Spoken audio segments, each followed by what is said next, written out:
dan melakukan segala perkara dalam seantero hidup kami. Itulah kekuatan Tuhan yang tidak pernah meninggalkan kehidupan kami. Dan Tuhan yang kami percaya di dalam Kristus Yesus terus menopang sehingga kami diberikan kekuatan di dalam menjalani kehidupan kami sampai pada hari ini. Terima kasih ya Tuhan. Sebentar lagi kami juga membaca firman Tuhan. Kiranya Roh Kudus yang mengurapi setiap kami sehingga kami semua diberkati, baik kami yang menyampaikan maupun yang mendengar. Karena itu pakailah kami dengan segala keterbatasan kekurangan kami, tapi kami bisa mengerti maksud Tuhan di dalam firman. Terpujilah nama Tuhan. Di dalam nama Tuhan Yesus Kristus kami berdoa, bersyukur, haleluya, amin. Amin. Shalom. Shalom. Shalom.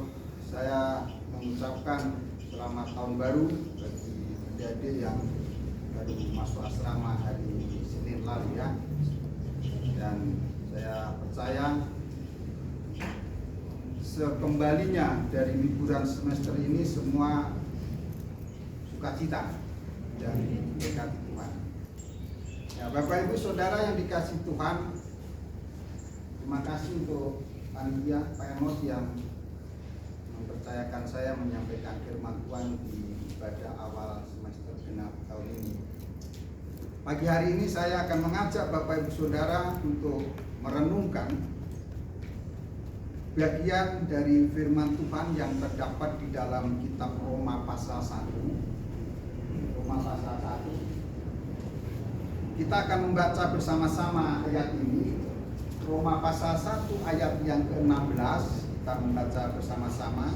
Demikian firman Tuhan. Sebab aku mempunyai keyakinan yang kokoh dalam Injil, karena Injil adalah kekuatan Allah yang menyelamatkan setiap orang yang percaya, terutama orang Yahudi, tetapi juga orang Yunani. Saya akan membacakan yang versi terjemahan lama, demikian.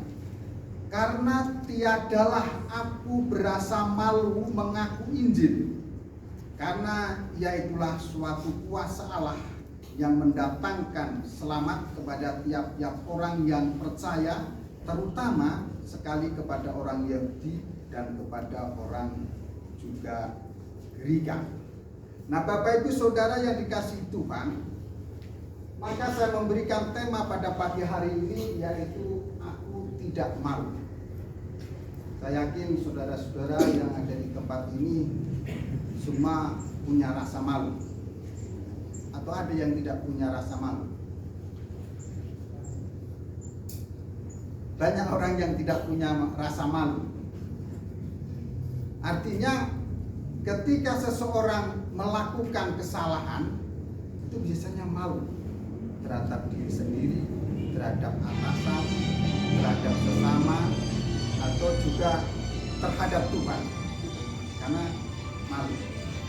Dan ada seorang penyanyi yang dia orang pemalu sedunia, yaitu Obi Mesak. Kalau yang lahir tahun 60-an, 70-an itu pasti tahu itu.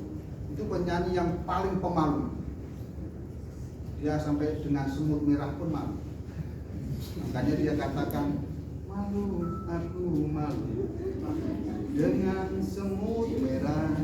Saya juga heran. Dia dengan semut pun malu, apalagi dengan manusia. Nah, itu artinya apa? Artinya bahwa banyak hal di sekitar kita ini yang kadangkala membuat kita ini malu atau memalukan. Jadi banyak di sekitar kita ini yang membuat diri kita sendiri kadang malu. Tetapi ada juga orang yang tidak tahu malu. Nah, tapi entahlah kita di dalam posisi yang mana, tetapi dalam bagian firman Tuhan pagi hari ini kita akan merenungkan bahwa Paulus mengatakan di dalam tulisannya yang tentunya sebenarnya tujuannya kepada Roma, karena dia waktu itu bermaksud untuk mengunjungi Roma, sehingga dia akhirnya menulis surat ini. Dikatakan bahwa karena tiadalah aku berasa malu mengaku. Jadi Paulus mengatakan aku tidak malu mengakui Injil itu adalah kekuatan Allah yang menyelamatkan aku. Tidak malu. Pada waktu saya dulu awal-awal masuk di sekolah teologi, di Jogja itu banyak universitas yang terkenal, ada UGM, ada UPN dan sebagainya. Nah, pada suatu waktu kami berada di Malioboro sedang minum teh dengan kawan-kawan, dan di samping kami ini kelompok ibu-ibu yang masing-masing ternyata datang ke Jogja untuk melihat bahwa anaknya diterima di perguruan tinggi. Mereka diterima di UGM dan masing-masing membanggakan, wah anak saya diterima di UGM, anak saya di fakultas teknik, anak saya di nuklir dan sebagainya. Masing-masing membanggakan, anak saya diterima loh di situ. Nah, terus ada seorang pemuda yang sederhana, baju putih, dan duduk di dekat ibu-ibu itu, ditanya, "Nak, apakah kamu diterima juga di UGM?" Anak ini bilang, "Oh enggak, saya bukan di UGM." "Lu tahu di mana?" "Saya di sekolah teologi." "Loh, kamu masih muda begitu kok sudah putus asa?" katanya. Jadi masuk sekolah teologi itu waktu itu identik dengan orang-orang yang putus asa, orang-orang yang tak berpengharapan, sehingga sebagian orang-orang juga malu mengakui bahwa dirinya adalah mahasiswa sekolah tinggi teologi.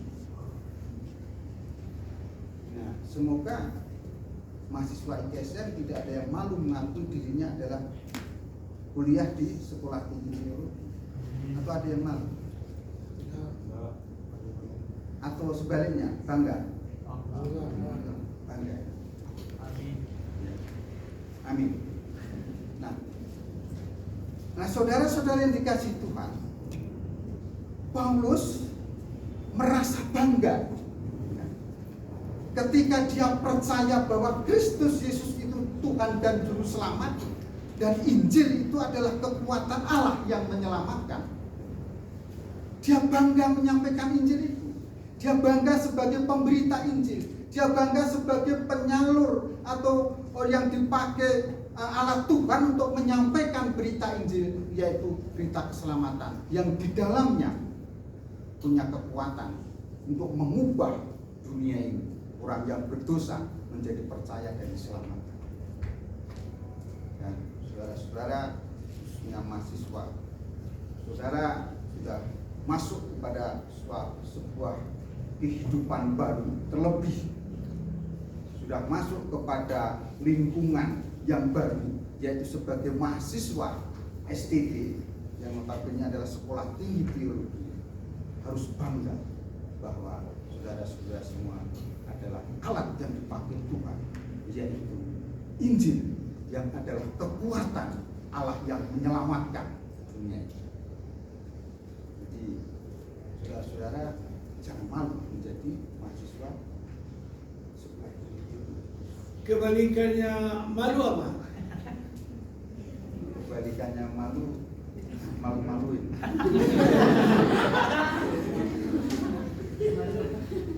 Jadi tidak punya malu, Mbak. Jadi takut. Hanya dulu investor. Kebalikannya tidak. Karena di antara berdua nggak pernah malu.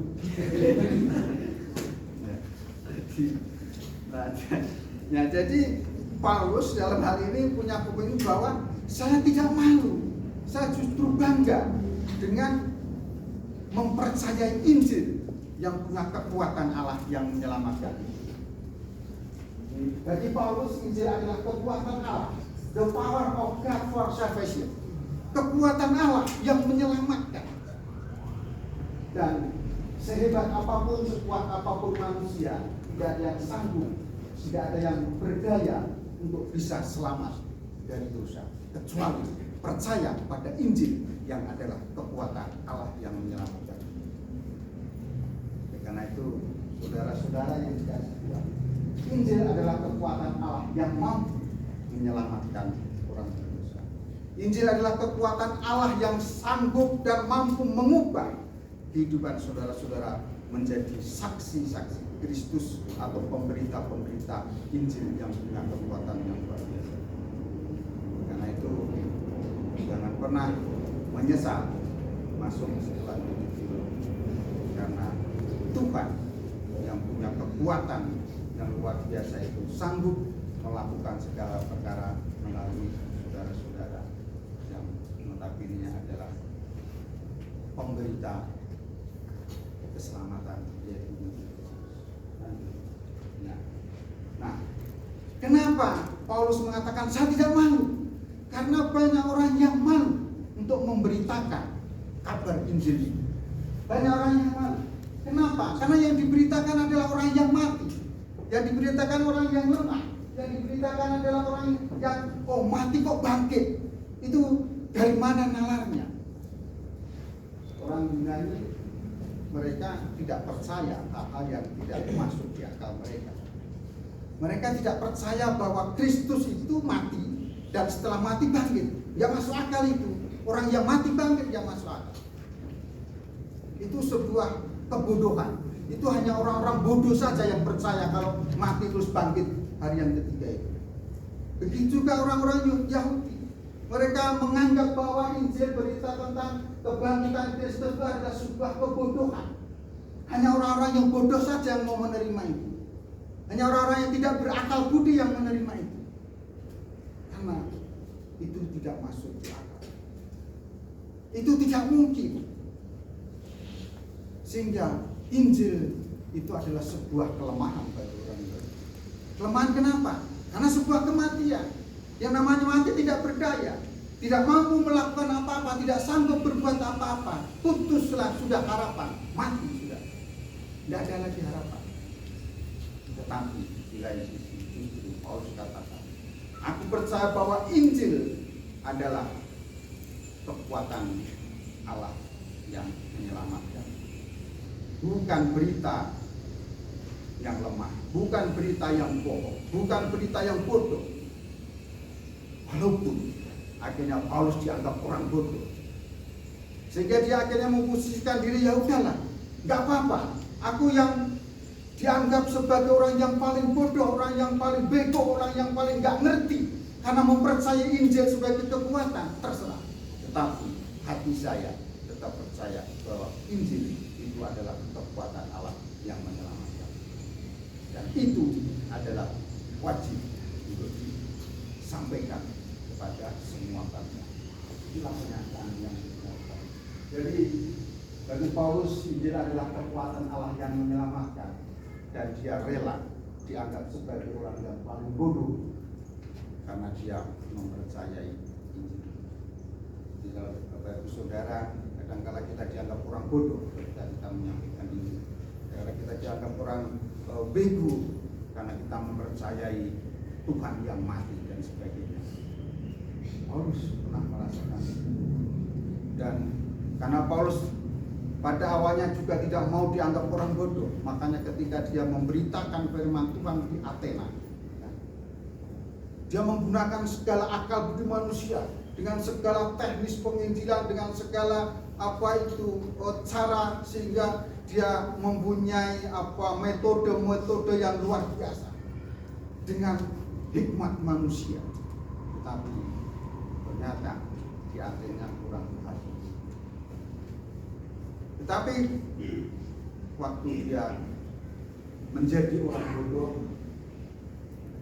dan memberitakan Injil di Korintus, justru banyak orang yang percaya. Jadi ketika dia sebagai orang pintar dengan segala teknik metodologinya menyampaikan Injil, hasilnya tidak menyenangkan. Tapi ketika dia memposisikan diri sebagai orang yang bodoh, yang lemah, yang dianggap itu orang yang tidak waras karena memberitakan sesuatu yang mustahil, dan dia akui ya saya orang tua. Jemaat Korintus bisa begini. Bapak Ibu Saudara yang dikasihi Tuhan, kadangkala ketika kita mencoba menggunakan kepandaian, kehebatan kita, belum tentu menjadi sebuah keberhasilan. Tapi kadangkala ketika kita duduk merendahkan diri di kaki Tuhan dengan penuh penyerahan, rendahkan hati, rendahkan diri, ada di situ justru Tuhan berkarya.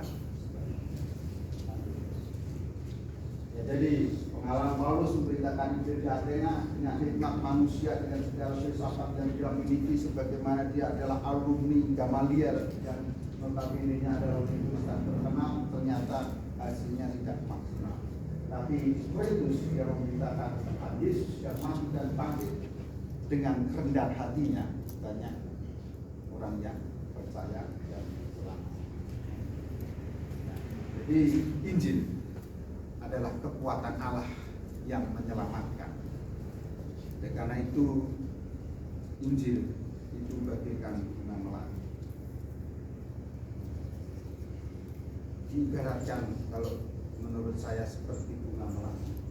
Bunga melati itu mau kita taruh di atas kepala kita, dia tetap aroma melati. Dia mau kita kantongin, dia tetap aroma melati. Dia kita masukkan ke tas, di dalam tas, dia tetap beraroma melati. Bahkan walaupun dia dibuang, taruh di tempat sampah sana, dia tetap beraroma melati. Nah, Injil yang adalah kekuatan Allah yang menyelamatkan umat manusia, dia tidak peduli dia mau diberitakan atau tidak peduli. Tetap Injil yang kekuatan Allah yang menyelamatkan. Dia diterima orang atau ditolak, dia tetap Injil kekuatan Allah yang menyelamatkan. Dia dipercaya atau tidak, dia tetap Injil adalah kekuatan Allah yang menyelamatkan. Dan esensi tidak berubah, dia tetap kekuatan Allah yang menyelamatkan. Tidak peduli manusia mau menerima, mau menolak, mau percaya, mau tidak, dia tetap kekuatan Allah yang menyelamatkan bagi orang percaya. Tidak ada pengganti lain, tidak ada cara lain, tidak ada metode lain untuk menyelamatkan umat manusia kecuali Injil yang adalah kekuatan Allah. Injil adalah kekuatan Allah yang menyelamatkan bagi semua orang, semua bangsa, dan bagi kita semua. Jadi kalau ada orang yang mengatakan Injil hanya bagi orang Yahudi, itu pandangan yang tidak begitu. Kalau Injil itu hanya untuk orang Kristen, itu bukan pandangan yang kurang tepat. Karena Injil yang adalah kekuatan Allah yang menyelamatkan itu adalah bagi semua bangsa, bagi seluruh umat manusia, termasuk Bapak Ibu Saudara dan saya. Itulah sebabnya amanat agung pergilah jadi karena semua bangsa harus pergi. Injil untuk semua, baik itu ke desa, ke kota, ke semua lapisan masyarakat, baik orang berpendidikan, orang yang tidak berpendidikan, orang yang ekonomi tingkat atas, orang yang ekonomi sederhana pas-pasan, orang yang terpandang maupun orang yang tidak terpandang. Mereka membutuhkan keselamatan yang adalah kekuatan Allah yang menyelamatkan. Jadi the power of God for salvation. Tidak ada cara lain seseorang diubahkan. Dia hanya bisa diubahkan dengan kekuatan Allah yang menyelamatkan. Karena itu Bapak Ibu Saudara yang dikasihi Tuhan, kita tidak boleh malu dengan Injil. Kita harus bangga memiliki Injil. Kita harus suka memberitakan Injil. Karena Injil adalah kekuatan Allah yang menyelamatkan, termasuk menyelamatkan Bapak Ibu Saudara dan saya, sehingga kita semua sampai pada saat ini terus ada di dalam nama Tuhan. Terlebih kita akan memasuki semester yang baru, kita akan meneruskan tahun baru, ajaran baru ini. Kita harus percaya bahwa Injil yang adalah kekuatan Allah itu juga akan memberikan kekuatan kepada kita semua untuk menjalani semester ini dengan berhasil, dengan diberkati Tuhan, dan kita kita semua percaya kalau Tuhan Kristus Yesus Allah kita itu adalah Tuhan yang mengasihi kita, yang kekuatannya juga tidak terbatas di dalam menolong kita, terlebih dalam menghadapi semacam yang akan kita lalui. Tuhan berkati kita semua dan Shalom. Shalom.